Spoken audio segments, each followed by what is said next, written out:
আসসালামু আলাইকুম। সবাই কেমন আছেন? আমার মনে হয় এত কিছুর ভিতর দিয়ে কেউ ভালো নাই।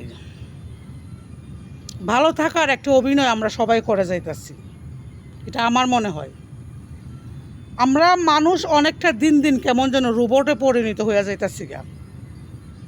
মানে আমরা যেমন সব কিছু আমাদের গা শোয়া হয়ে যাইতাছে, আমাদের চামড়া কেমন জানি গন্ডারের চামড়ার মতো হয়ে যাইতাছে গা। আমরা কেমন জানি গিরগিটির মতো রং বদলাইতে শুরু করছি। আমরা কেমন যেন দিন দিন মানুষ থেকে অমানুষ হয়ে যাচ্ছি। কিন্তু কেন? এখন হয়তো অনেকে বলবেন যে কেন এতগুলা কথা বললাম। এতগুলা কথা বলার কারণ হচ্ছে গিয়ে, প্রথমত সিলেটের ময়না খুন হয়েছে। আমরা প্রথম সবাই মিলে সাব্যস্ত করলাম মসজিদের হুজুরে। পুরা বাংলাদেশ ফাটাইয়া ফেলাইলাম, মসজিদের হুজুরে ওই ময়নারে মারছে। পুরা বাংলাদেশ ফাটাইয়া ফেলাইলাম। আচ্ছা, আমি এখনও জানি না হুজুর দোষী নাকি নির্দোষী। হুজুর দোষী হইতে পারেন, হুজুর নির্দোষী হইতে পারেন। আমি হুজুরে ব্যক্তিগতভাবে চিনি না, লোকের মুখে শোনা। পরের দিন আমরা সাব্যস্ত করলাম ময়নার মা ময়নারে মার্ডার করছে, ময়নার চাচা ময়নারে মার্ডার করছে। ময়নার মার আর ময়নার চাচার অবৈধ একটা সম্পর্ক ছিল। এই খবরটা আমরা সারা বাংলাদেশে রটাইয়া ফটাইয়া চটাইয়া একদম তুলকালাম। আর এখন বর্তমানে তো আগে আমরা টিভিতে খবর শুনতাম, গ্রামের মানুষরা বিশেষ করে 8টার সংবাদ শোনার জন্য আমার মনে হয় হাজার হাজার লক্ষ লক্ষ কোটি কোটি মানুষ অপেক্ষা করত। আর যারা একটু শিক্ষিত তারা হয়তো 10টার টপ নিউজটাও শুনতো। আর যারা শহরে থাকে তারা তো অনেকগুলা চ্যানেল থাকতো, ডিশের লাইন, সব কিছু শুনতো। এখন কোথাও কোনো জায়গায় দেখা যায় না টিভিতে কোনো ধরনের কোনো খবর প্রচার হয়। আর যারা একদমই মফস্বল গ্রামে থাকতো, অসপাড়া গ্রামে থাকতো, তারা হচ্ছে গিয়ে সব ধরনের খবরগুলা পাইতো পেপার পত্রিকার মাধ্যমে। ওগুলা তো এখন আর নাই, ওগুলার কথা বইলেও লাভ নাই। এখন হচ্ছে গিয়ে আমরা মানুষ দিন দিন যে বললাম ফালতু হয়ে উঠতেছি, রোবটে পরিণত হইতেছি। এখন আমরা সব খবর পাই মোবাইলের মাধ্যমে। খবরটা যে সত্য বা মিথ্যা এটা আমরা যাচাই করার মতো কোনো ধরনের কোনো ইচ্ছা বা মন মানসিকতা আমাদের নাই। আমরা যে এটা শুনতেছি, একজনে শুই না 50 জনরে জানাইতেছি, 50 জনে মিললে 5000 জনরে জানাইতেছি, কিন্তু খবরটা আজও কি সত্য, খবরটা আজও কি মিথ্যা, এটা আমরা কেউ বোঝার কোনো চেষ্টাই করতেছি না, দরকার মনে করতেছি না।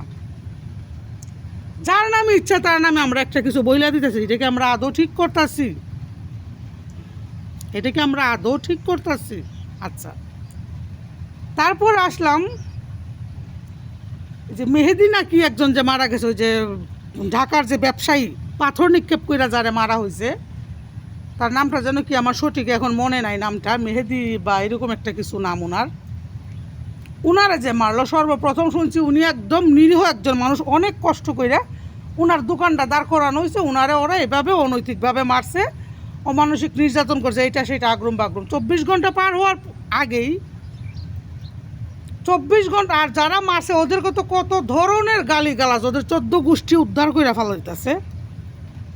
24 ঘন্টা পার হওয়ার পরেই শুনলাম যে এই লোকটাও এরকমই ছিল। ঘটনার সূত্রপাত এইখান থেকে শুরু, ওইখান থেকে শুরু, এই লোকটা মারতে গেছিলো, এই লোকটা বাড়ি মারছিল, এই অনেক কিছু, বালতি দিয়ে বাড়ি দিচ্ছে, তারপর বেলচা দিয়ে বাড়ি দিচ্ছে, এইটা সেইটা এরকম। আমার কথা কি, কোনো কিছু ভালোভাবে না যাই না, কোনো কিছু ভালোভাবে না শুই না, কোনো কিছু ভালোভাবে না বুঝা আমরা ব্যাঙ্গের মতো এভাবে লাফানোর দরকারটা কি এভাবে ব্যাঙ্গের মতো লাফানো? কতক্ষণ সময় শেখ মুজিব, আমার কথা কি, যদি শেখ হাসিনা খারাপে কইরা থাকে, কথার কথা দেখাইতেছে, আমি কোনো দলের না, আমি না আওয়ামী লীগ না বিএনপি, যদি শেখ মুজিব খারাপে কইরা থাকে তার দায়ভার শেখ মুজিবের, শেখ হাসিনার না। আর যদি শেখ হাসিনা কোনো খারাপে কইরা থাকে ওইটার দায়ভার আবার শেখ মুজিবের না। তো শেখ মুজিবের ছবিগুলোর ভিতরে যারা আগুন লাগাইছে, যারা জুতা দিয়ে পাড়াইতেছে, তারা প্রত্যেকটা মানুষ কিন্তু শেখ মুজিবের বয়সে অনেক অনেক অনেক ছোট। তো তারা কী এমন শিক্ষা গ্রহণ করছে তাদের বিদ্যালয় থেকে বা বাবা মায়ের কাছ থেকে যে শেখ মুজিবরে পাড়াইতে হইব? শেখ মুজিব অপরাধ করছে ঠিক আছে, তার মেয়েরা তাও তোমরা কিছু বলো বা কিছু করো। এখন আবার দেখতেছি নতুন কইরা জিয়াউর রহমানের ছবি এভাবে কইরা পাড়াইছে, যে লোকটা এত বছর আগে মারা গেছে। আমি মাইনা নিলাম লোকটা খারাপ হইতেই পারে, মানুষ সব ভালো মন্দ মিলায়, এই মানুষ কেউ পুরোপুরি ভালো না, আবার কেউ পুরোপুরি খারাপ না, ভালো মন্দ এই দুইটা মিলায়া মানুষ। তো আমরা এইভাবে বেয়াদবের মতো আচরণগুলো কেন করব শেখ মুজিবুরের সাথে, কেন করব জিয়াউর রহমানের সাথে, কেন করব খালেদা জিয়ার সাথে, কেন করব শেখ হাসিনার সাথে? এইটাই কি বিচার? একজনের ছবির ভিতরে আমি পাড়াইলাম, এইটাই বিচার? একজনের ছবির ভিতরে আমি ইচ্ছা মতো পাড়াইলাম, এটা আসলে কোনো বিচার না। এটা একটা বিচারের নাম এক ধরনের একটা বেয়াদবি, এক ধরনের একটা লুক হাসানি, মানে নিজের দেশটার এইভাবে নিজে ইচ্ছা করে এইভাবে ছোট করা, এছাড়া আর কিছুই না। এটা যারা করে আমি মনে করি তারা একরকম বেয়াদব পরিবার, বেয়াদব ফ্যামিলিতে বিলং করে। একবার শেখ মুজিব, একবার শেখ হাসিনা, একবার খালেদা জিয়া, একবার জিয়াউর রহমান, তারেক জিয়া, তারপরে শেখ হাসিনার ছেলে, শেখ হাসিনার জামাই, সবাই রে। এটা কোন ধরনের প্রতিবাদ? এটা তো আসলে কোনো প্রতিবাদ না, এটা কোনো প্রতিবাদের ভাষা না, এটা কোনো ধরনের কোনো সভ্য প্রতিবাদ না। তোমরা মানে বারবার প্রমাণ করে দিতেছো প্রত্যেকটা মানুষের কাছে, প্রত্যেকটা জাতির কাছে, প্রত্যেকটা দেশের কাছে তোমরা কত বড় অসভ্য একটা জাতি, তোমরা কত বড় একটা অসভ্য জাতি। এটা নিজেরা নিজেদের প্রমাণ দিতেছো। এতে কার কতটা ভালো হইতেছে আমি নিজেও জানি না, কিন্তু তোমরা যে অসভ্য এই প্রমাণটা তোমরা সবার কাছে দিতেছো। কারণ এখন বর্তমানে নেট দুনিয়ায় একটা ভিডিও যদি ভাইরাল হয় এটা কিন্তু সবাই দেখে, হাজার হাজার লক্ষ কোটি মানুষে দেখে। এমন কেউ নাই যে ইচ্ছা করলে এই ভিডিওটা দেখতে পারবে না,